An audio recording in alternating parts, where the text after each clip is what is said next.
doubt about it. Okay, so 70 quarterback sacks. Another issue is 3rd and 1, 4th and 1. 3rd and 4th down short yardage situations.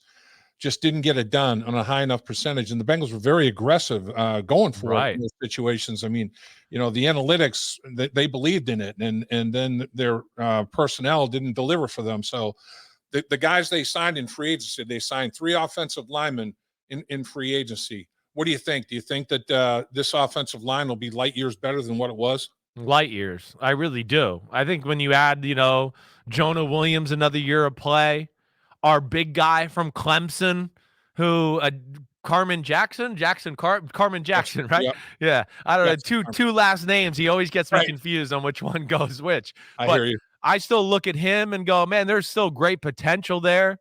Whether it's right with guard, tackle, I don't know exactly where you're going to put him. I know you liked him coming out in the draft. I was a fan as well. But yes, I think I look at, you look at Jonah there. You go Ted Karras, man, what he's done for the Patriots. Good guard, starting guard, ready to go. Can play center too at a pretty high level, so you got some flexibility there. Yep. That helps out. And then, to get the big guy from Tampa. Yep. Yeah, exactly. Sorry, Alex Cappa. I'm blanking out on names here.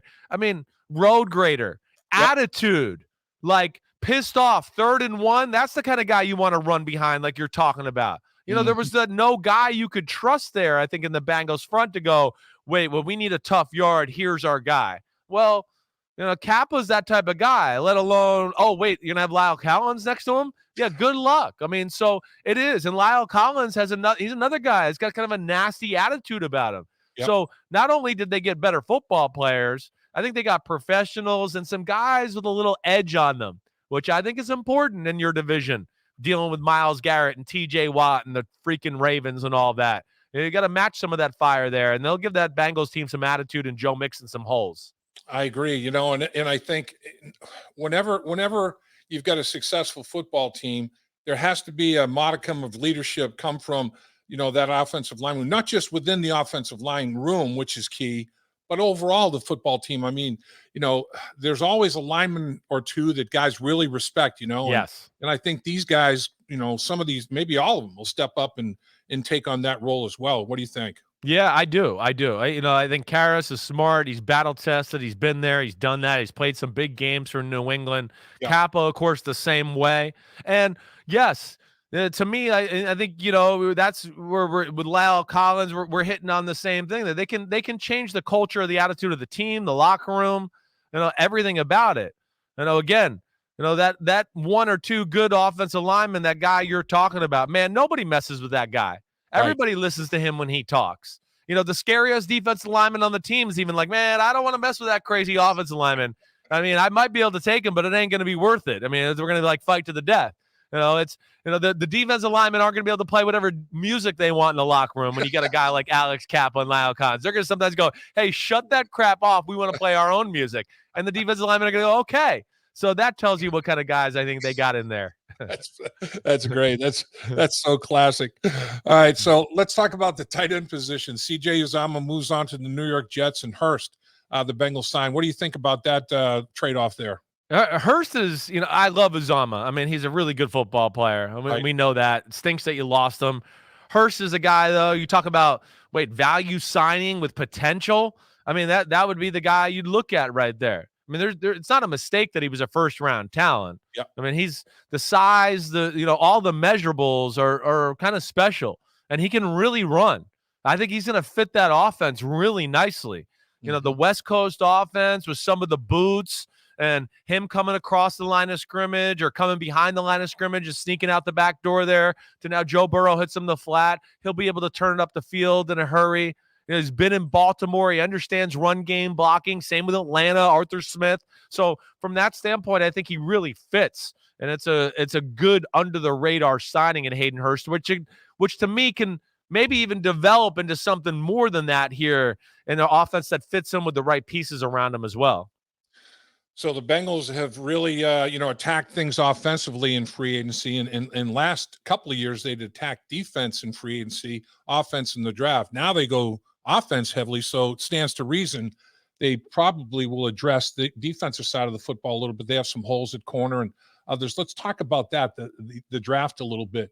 In your opinion, Chris, from what you've done so far studying the draft, what are the strengths of this year's draft? Well, the wide receivers are extremely deep. I mean, that's for sure. We know that, but the Bengals don't need any. Right. The offensive line, that's another one where I'd go, it seems pretty deep. And, Dave, I'm not through my whole draft evaluations yet, so I can't give you a totality, but I do know the basics at least, certainly. I can get deep into wide receivers and quarterbacks and some of the corners. That's kind of where I'm at right now. But, that's where I look at the Bengals, too, just going, wow, whether it's the first round, second round, they should be able to find, if you're looking for another offensive lineman to round out the group, that should be there. And that seems true with the corner position too. Now, again, I just don't have a great feel for the whole class as a whole yet there, but I would think they're going to be able to find, what they need to kind of round out their football team here in this draft. You don't need a top near pass rusher, right? So we don't worry about that. Seems like linebackers pretty damn good. I think you kind of hit on it. You look at the team and you go, okay, let's strengthen the O-line. Let's get another corner or two, to add to in case of injuries, a little bit, just bolster the talent altogether. And I think those are positions that'll be there to be had in this draft. Say there's a cornerback that's worthy with the 31st pick in the draft, and that's obviously it sounds strange for the Bengals to be picking 31. Haven't been picking at 31 for quite a while, but here they are at the end of the first round. It's like an early two. What corners do you think might be there, or maybe give me a thumbnail sketch of the corners that you feel comfortable in your evaluation process to date? Well, I think, some of the names at the top of the list are going to be there. I mean, not that they're going to be there when they're picking, but I mean, you just talk about the first round corners. And I think this, the kid from LSU, Stingley, of course, Sauce from Cincinnati, he's going to be in that conversation. The Washington corner, let me pull it, Trent McDuffie, Andrew Booth from Clemson, the Elam kid from Florida. I don't think you're going to probably get a Sauce Gardner or maybe the Stingley kid from LSU, but I think some of those other names could possibly be there towards the end of the first round. And I think that's, ultimately, hey, listen, Chidobe Awuzie played pretty good football this year. Eli Apple, I know everybody wants to crap on him after the Super Bowl. He still had a really good year and was put in some very, very tough spots in that Super Bowl game, to where I'd go, we could have put a lot of corners in the position Eli Apple was in, and I'd go, it wouldn't have turned out all that pretty. It was tough. It was. So I think you get another guy, again, with the AFC, the way it's settled, some of the weaponry. We got a lot of teams in the AFC where you go, whoa, the quarterback and the receivers are dangerous, and that's where you need that maybe extra corner to match up someone against some of those high-octane offenses. If you want to talk about this in like a month, Dave, when I really got into this, I could really dive into this stuff with you. Like I said, right now I'm in beginner phase with corners. I can really dive deep at receiver or quarterback, but those aren't needs for the Bengals, that's for sure. So how do you think that the Bengals did in free agency? Who killed it in free agency in your estimation, or which blockbuster trade hits you the hardest? And you, wow, that's huge what they just did. Who changed themselves the most in this era, in this portion of free agency right before the draft? Yeah, I mean, I'm never big on like huge, like, oh, we spent a lot of money and but like Jacksonville, I'm not gonna lie, even though they spent a ton of money, I thought it made a lot of sense for what they're trying to do and the culture they're trying to create there, to where it changes their team, it gets the bad taste of the Urban Meyer, era out of their mouth and all of that, to where I just see them and go, wait, I mean, Christian Kirk, I know people go, oh, he overpaid. He's got superstar potential. They're kind of paying him for what they think he might be able to do. Foyesade Oluokun, I mean, one of the better middle linebackers in all the NFC. He goes there, helps him out. Brandon Scherf, of course, at guard. So I look at that and go, they just got Trevor Lawrence. They got Travis Etienne and running back. They got to improve that offensive line. Those are some ones that jump out to me. Evan Ingram, who's another guy that I'd go, ooh, I know he's got some drops in New York, but he's also got superstar potential. I liked what they did. The Jets are a team that would jump out to me, certainly through the process and what they've kind of done. Just building the offensive line, C.J. Uzomah, Laken Tomlinson, they got him, DJ Reed. I guess those are two teams that jump out to me as a totality team-wise. How can you not look at Denver and go, they changed their team. They have Russell Wilson, and that's a difference maker. Of course, that's probably the sexy one that jumps out to me maybe more than all the others. Chris, where do you think salaries are going to go for quarterbacks? I mean, the Bengals are looking at, okay, we got to start figuring out how we're going to pay Joe. Yeah. The clock's ticking. Joe's going to come to the bank here and going to withdraw a ton. It could be as much as, 360 million for 6 years. I mean, it could be 60 million a year by that time. I mean, it is crazy. And now, Watson with Cleveland starts this process of every penny's guaranteed. Exactly. I mean, wow. Now you're talking about the shutters that went through. I mean, the shock that went through, the waves that went through the National Football League after that deal was done. Man, I mean, how do you build a team in the salary cap era with quarterbacks, generating this kind of revenue? Well, let's not forget the whole salary cap's going up too, right? So it's about the percentage of what they're taking away. Let's not all be like, oh wow, that's a lot. There's nothing left over. Like that's the one thing I didn't like about the Aaron Rodgers, Devontae Adams things. Yeah. People were going, oh well, Rodgers took all the money away. That's why Devontae Adams could, and then they don't correct themselves when we hear, oh, Green Bay actually offered him more money, and then I also want to go and Aaron Rodgers reduced his salary cap a huge number to do the new contract. So no, you're wrong. That sounds cool that we're going to blame it on the quarterback, right? But the fact of the matter is it's wrong. These teams can finagle and find the right way to do it. The one thing I'll say too, and Joe Burrow, I want him to be a businessman, but I don't think he's going to be the type of guy that's going to look to go, I'm going to take the Bengals for every penny I can get and just, I'm going to get everything I can. I look at Joe Burrow as a guy that's going to go, wait, I want to be compensated fairly. I'm the man. We all know that. But he's not going to be like holding their feet over the fire for the extra $4 or $5 million. I think he will look at it like a Patrick Mahomes and go, no, I'd rather take a few million less. I still be able to do everything I want in life with $200 million rather than 240. And I'd rather have the team and around you. I think Joe Burrow will go there. I'd be shocked, actually, if he doesn't. They'll find a way. So that's the one thing I would say. And there was something else I was going to say, too. Oh, here's the other thing, Dave. I do think we're going to see the start of a tier system at quarterback. I think we're seeing that right now. I think that's why Cleveland is a little bit in their situation a little, too. You hear the reports about Baker Mayfield turning down $30 million a year. Well, the way he looked at it probably at the start of last year, if that was true, he's probably going, well, Jared Goff's getting 33.5. I can get more than that, so I'll turn that down. Cleveland's looking at it going, we're not sure what you are, and we think this is a pretty good deal for you, and it saves us, and we know you're not a superstar Mahomes, Josh Allen, Joe Burrow, so how about that? I think we're going to see this in the NFL. I think you're going to see Burrow, Josh Allen, Mahomes, Watson, Aaron Rodgers in one class, and then you're going to get down to, the Derek Carrs and the Kirk Cousins and the other guys there that are like that next level of guys where you go, hey, they're really good, but they're not superstars like them. And I think you'll have that tier class as we go down. Because the one thing I'll say with Wentz and Jared Goff, I think teams learned, wait, we can't just throw money at guys because they won a few games and we just want to show our fan base we got our quarterback. You could see that blew up in their face because of that.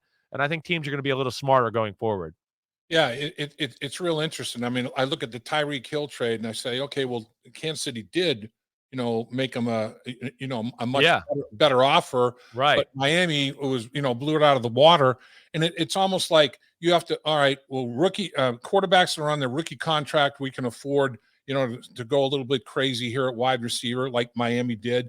But once rookies aren't at those rookie deals, you can't bring in receivers for big. It's like you have to play that juggling game a little bit, and it's crazy. You're gonna see the shift of things based on who's on rookie contracts and who's not. It's all about dollars and cents. It's crazy. You're right though, but I think that's ultimately what it came down for Kansas City. They had a number that they could go up to, but they felt like, man, if we go past that, we feel like we're compromising our team. And how many guys can you pay top tier market dollar?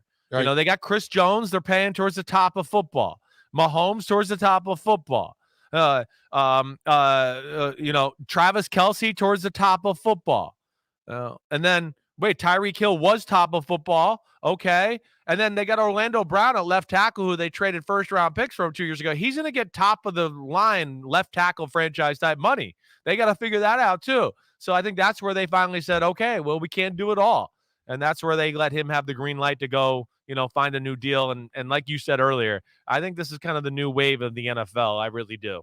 Yeah. I mean, Tooney with Kansas City at guard, Right. he's a highly paid guard. I mean, you're right. It's like how many guys can you pay that top ticket to? It is Exactly.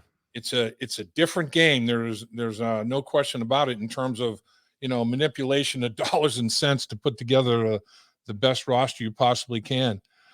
Boy, it's how tough is it? Everybody assumes, oh boy, Cincinnati, they go to Super Bowl 56, run it back.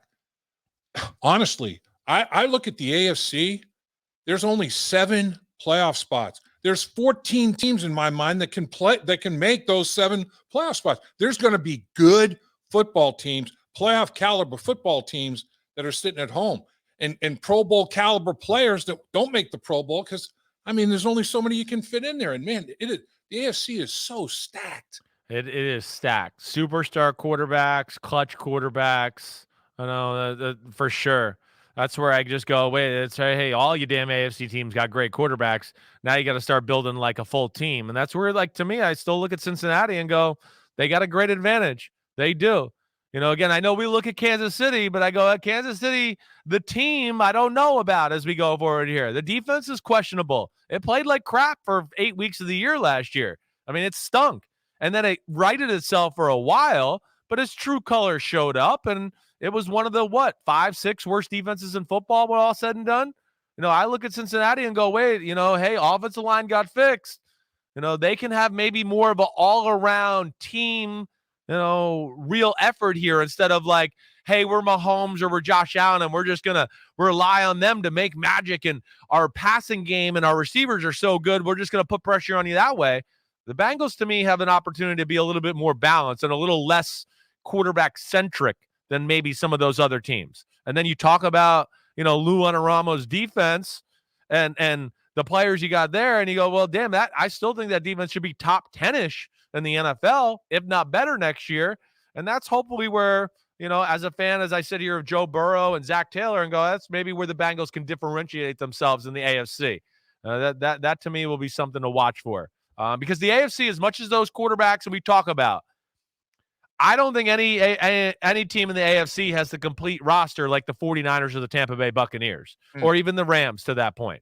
They have all around really freaking good teams. The 49ers and the 49ers might be missing the quarterback. The Bucs, they were hurt at the end of the year and weren't a healthy team. People need to remember that. But I look at those teams and go, ooh, wow, those are some special teams. And the AFC, I go, man, there's some sexy quarterbacks and some explosive offenses, but I don't find myself saying special team a whole lot. All right. Final thought here, and we'll get you out of here on this, and appreciate you being so generous with your time. Quarterbacks. Which quarterback, veteran, that moved, whether it be any of them, Wilson, Ryan, any quarterback, what was the best move? What do you think will work out the best in terms of that veteran quarterback moving from one team to another? And finally, for the draft, give us your top 5 quarterbacks and why. Sure. All right. So I think, the teams I would look at to just go, what move made the biggest difference or is really going to help their football team. It's hard for me not to sit there and pick Denver with Russell Wilson and what he did there. I think it's a team that's got a really good defense. It's got some special weapons at receiver where you go Jerry Jeudy, Cortland Sutton, who's coming off ACL injury last year, wasn't totally himself. Tim Patrick, you look at him, KJ Hamler, who's a speed guy from Penn State who got hurt like early in the year. I look at that as being he's the guy that maybe can change the organization the most and really bring them from maybe a playoff team to, oh, watch out, they can really make some noise in the playoffs. The other one I'll say that that's a little under the radar, but I'm going to throw it some love here, is Matt Ryan to the Colts. The Colts are another one of those teams in the AFC, like I talked about the Bengals, that I go, they can be more than just the quarterback and sexy. They can kind of play the full team game. And Matt Ryan is really good still, and he's better than Carson Wentz. Maybe he doesn't have quite all the physical tools, but can play quarterback better. They're going to be able to trust him more. I think that marriage with Frank Reich, the running game they have, the offensive line, their defense, pretty damn good. I look at that as another one that changes their team and makes them a real player in the AFC. I agree with that.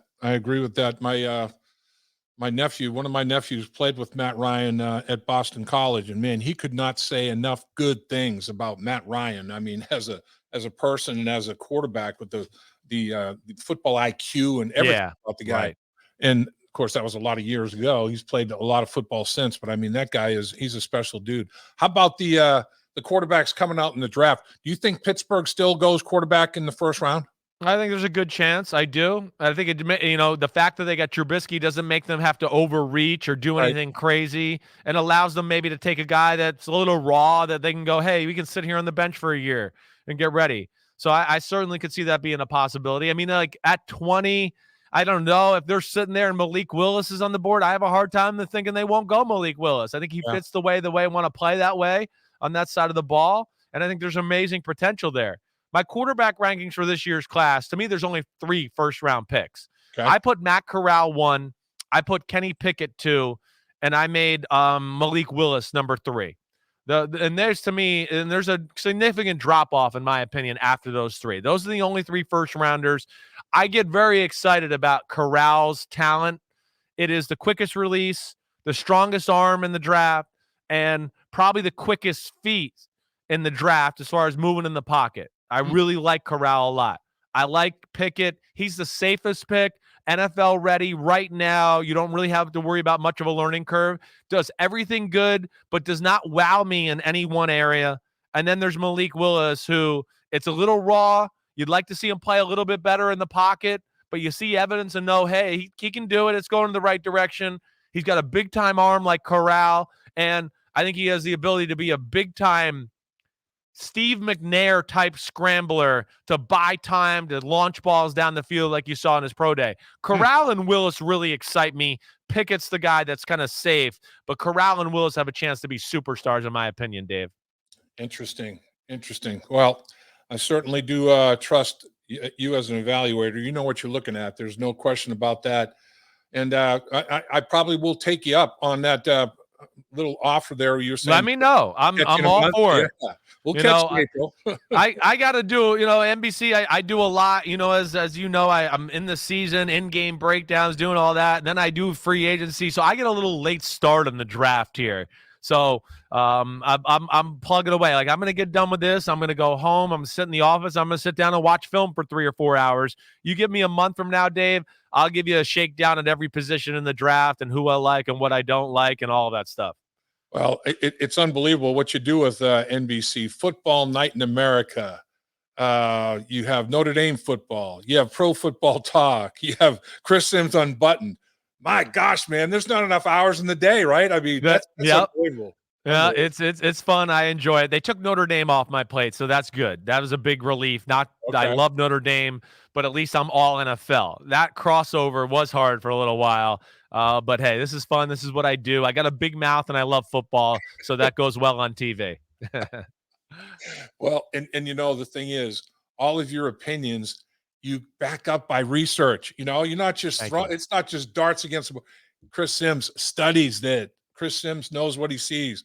Appreciate you, man, and we'll catch up in a month, stud. All right, Dave. You the man. Thanks for having me, buddy.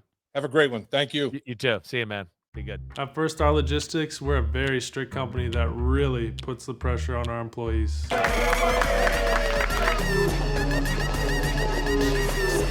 Brakes? What are those? That's what I'm talking about, Icky. Get the body right, then the mind's right. Gotta get that body right. That's right. Yes, sir. Become a star with a chance to earn the highest commission percentages in the industry as a freight broker agent. Check out firststarlogistics.com.